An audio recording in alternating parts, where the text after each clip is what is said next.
जय जय हे महिषासुरमर्दनि रम्यकपर्दनि शैलसुते। जय माता दी सभी भक्तों को। आइए हम माता दुर्गा अम्बा पराशक्ति की पावन कथा इन पावन नवरात्रों में श्रवण कर रहे हैं और यह सभी वीडियोस आपको प्लेलिस्ट में मिल जाएंगे। और आगे की कथा आज हम कंटिन्यू करते हैं। आज हम दुर्गा महात्म्य का 8वां अध्याय करेंगे और इसमें रक्त बीज के वध की कथा श्रवण करेंगे। इसके अलावा देवी दुर्गा किन किन अवतारों में आज सभी को दर्शन देने वाली है, तो आप वीडियो को स्टार्ट से अंत तक ज़रूर देखें, सुनें और माता के अद्भुत रूपों के दर्शन करें और अपने आप को कृतार्थ माने कि आप सभी तक यह वीडियो पहुंच रहा है और माता के ध्यान में आपको सभी रूपों के दर्शन हो रहे हैं। जय माता दी। 8वां अध्याय रक्त बीज वध। मार्कंडेय ऋषि कहते हैं, चंड और मुंड नामक दैत्यों के मारे जाने तथा बहुत सी सेना का संहार हो जाने पर दैत्यों के राजा प्रतापी शुंभ के मन में बड़ा ही क्रोध उत्पन्न हो गया। अब तो उसने अपने संपूर्ण दैत्यों की सेना को युद्ध के लिए कूच करने की आज्ञा दी और उधा युद्ध नाम के 86 दैत्य सेनापति अपनी सेनाओं के साथ युद्ध के लिए प्रस्थान करें और कंबू नाम वाले दैत्य 84 सेना नायक अपनी वाहिनी से घिरे हुए यात्रा करें। 50 कोटि वीर्य कुल के, 100 धूम्र कुल के, कालक, दोहद्र, मौर्य काल के असुर भी युद्ध के लिए तैयार हो जाए, ऐसी उसने सबको आज्ञा दी। भयानक शासन करने वाला असुरराज शुंभ इस प्रकार आज्ञा दे सहस्रों बड़ी बड़ी सेनाओं के साथ युद्ध के लिए प्रस्थान किया। उसकी अत्यंत भयंकर सेना आती देख चंडिका ने अपने धनुष की टंकार से पृथ्वी और आकाश के बीच का भाग गुंजा दिया। देवी के सिंह ने भी बड़े जोर जोर से दहाड़ना आरंभ किया। फिर अंबिका ने घंटे के शब्द से उस ध्वनि को और भी बढ़ा दिया। धनुष की टंकार, सिंह की दहाड़ और घंटे की ध्वनि से संपूर्ण दिशाएं गूंज उठी। उस भयंकर शब्द से काली ने अपने विकराल मुख को बढ़ा लिया और इस प्रकार वे विजयिनी हुई। उस तुमुल नाद को सुनकर दैत्यों की सेनाओं ने चारों ओर से चंडिका देवी, सिंह तथा काली देवी को क्रोधपूर्वक घेर लिया। इसी समय असुरों के विनाश तथा देवताओं के अभय उदय के लिए ब्रह्मा, शिव, कार्तिकेय, विष्णु, इंद्र आदि देवों की शक्तियाँ जो अत्यंत पराक्रम और बल से संपन्न थी, उनके शरीरों से निकलकर उन्हीं के रूप में चंडिका देवी के पास आईं।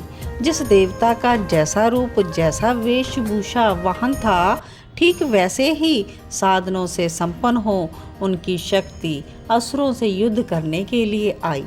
सबसे पहले हंस युक्त विमान पर बैठी हुई अक्षसूत्र कमंडलू से सुशोभित ब्रह्मा जी की शक्ति ब्रह्मानी उपस्थित हुई। महादेव जी की शक्ति वृषभ पर आरूढ़ हो, हाथों में श्रेष्ठ त्रिशूल धारण किए, महानाग का कंकन पहने, मस्तक में चंद्र रेखा से विभूषित होकर आ पहुंची। कार्तिकेय जी की शक्ति रूपा जगदम्बिका उन्हीं का रूप धारण कर श्रेष्ठ मयूर पर आरूढ़ हो, हाथ में शक्ति लिए दैत्यों से युद्ध करने के लिए आई। इसी प्रकार भगवान विष्णु की शक्ति गरुड़ पर विराजमान हो, शंख, चक्र, गदा, शारंग, धनुष तथा खड्ग हाथ में लिए वहां आई। अनुपम यज्ञ वराह का रूप धारण करने वाले श्री हरि की जो शक्ति थी, वो भी वराह शरीर धारण करके वहां उपस्थित हुई। नारसिंह की शक्ति भी नरसिंह के समान शरीर धारण करके वहां पर आई और वह अपने गर्दन के बालों के झटके से आकाश के तारे बिखेर रही थी। इस प्रकार इंद्र की शक्ति वज्र हाथ में लिए गजराज ऐरावत पर बैठकर आई। उसके सहस्र नेत्र थे। इंद्र जैसा रूप था वैसा ही इनका भी था। तदंतर उन देवी शक्तियों से घिरे हुए महादेव जी ने चंडिका से कहा, मेरी प्रसन्नता के लिए तुम शीघ्र ही इन असुरों का संहार करो। तब देवी के शरीर से अत्यंत भयानक और परम उग्र चंडी की शक्ति प्रकट हुई, जो सैकड़ों गीदड़ियों की भांति आवाज करने वाली थी।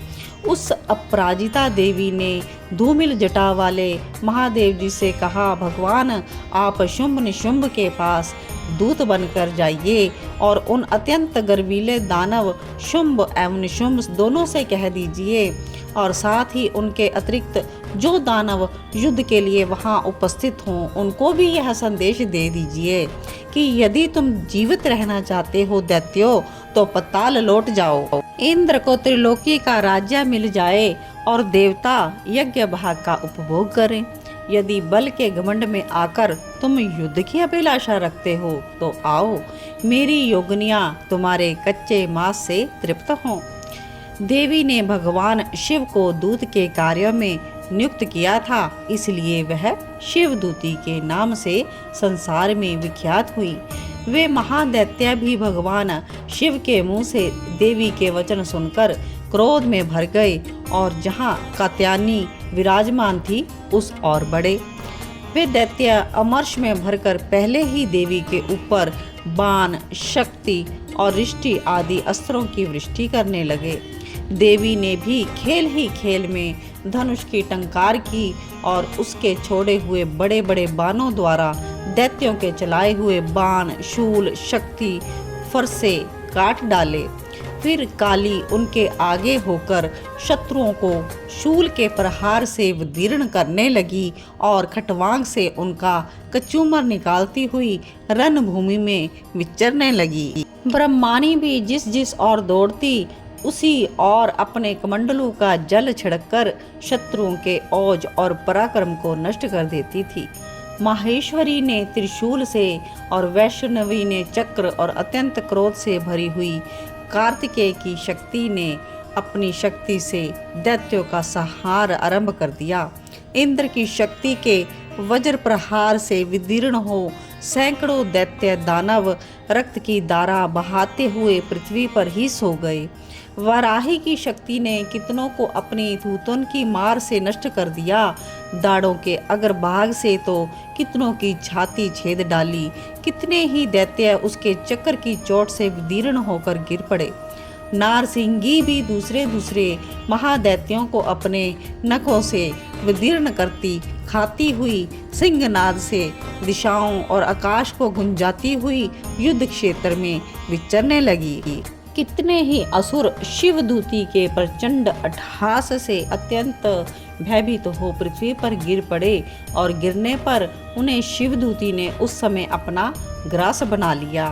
इस प्रकार बड़े बड़े असुरों का मर्दन होते देख दैत्य सैनिक भाग खड़े हुए और रक्त बीज नामक महादैत्य क्रोध में भरकर युद्ध के लिए आया। उसके शरीर से जब रक्त की बूंद गिरती थी तो उसी के समान एक अन्य महादैत्य पृथ्वी पर पैदा हो जाता था। महाअसुर रक्त बीज हाथ में गदा लेकर इंद्र की शक्ति के साथ युद्ध करने लगा। इंद्री ने अपने वज्र से रक्त बीज को मारा। वज्र से घायल होने पर उसके शरीर से बहुत सा रक्त चूने लगा और उसी के समान रूप वाले पराक्रम वाले योद्धा उत्पन्न होने लगे। जितनी बूंदें उसके रक्त की गिरती थी उतने ही पुरुष उत्पन्न हो जाते थे और सभी बलवान पराक्रमी थे। वे रक्त से उत्पन्न होने वाले पुरुष भी अत्यंत भयंकर अस्त्र शस्त्रों का प्रहार करते हुए मातृगणों के साथ घोर युद्ध करने लगे।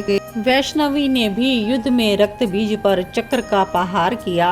ऐन्द्री ने उस दैत्य सेनापति को गदा से चोट पहुंचाई, लेकिन जब भी उसके शरीर से रक्त बहता तो उसी के बराबर आकार वाले सहस्रों महादैत्य प्रकट हो जाते। कुमारी ने शक्ति से, वराही ने खड्ग से और माहेश्वरी ने त्रिशूल से महादैत्य रक्त बीज को घायल किया।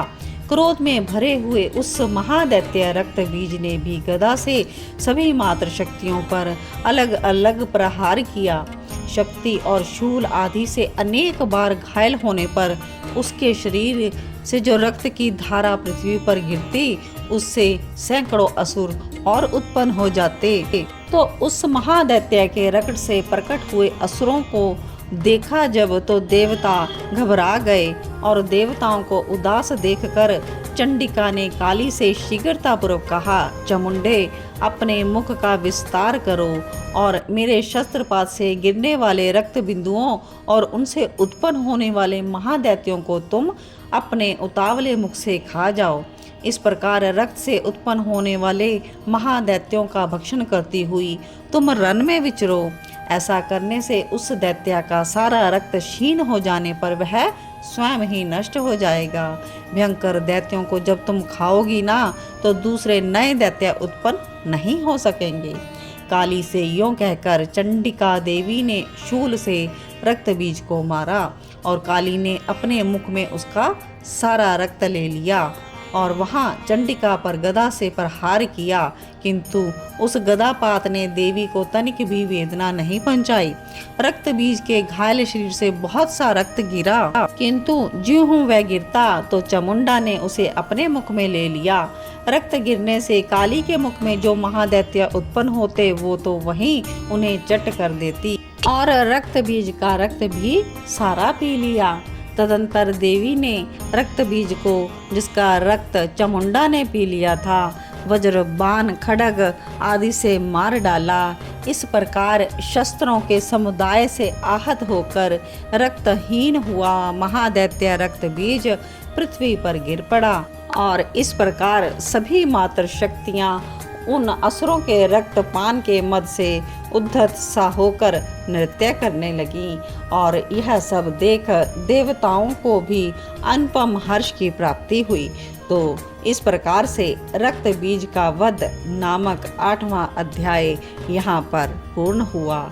जय माता दी, जय चंडिका देवी, जय महाकाली देवी, जय आदि शक्ति परा अम्बा दुर्गा देवी की जय हो। तो आज की कथा यहीं पर हम विश्राम करते हैं और इसके आगे की कथा श्रवण करने के लिए आप सभी जुड़े रहें कृष्णा डिवोशन चैनल के साथ। और आगे की कथा में हम शुंभ निशुंभ के वध की कथा श्रवण करेंगे। तो आप सभी इस वीडियो को आगे भी ज़्यादा से ज़्यादा शेयर कीजिएगा और नए व्यूअर्स चैनल को सब्सक्राइब करना ना भूलिएगा। जय माता दी, जय आदि शक्ति दुर्गा भवानी की।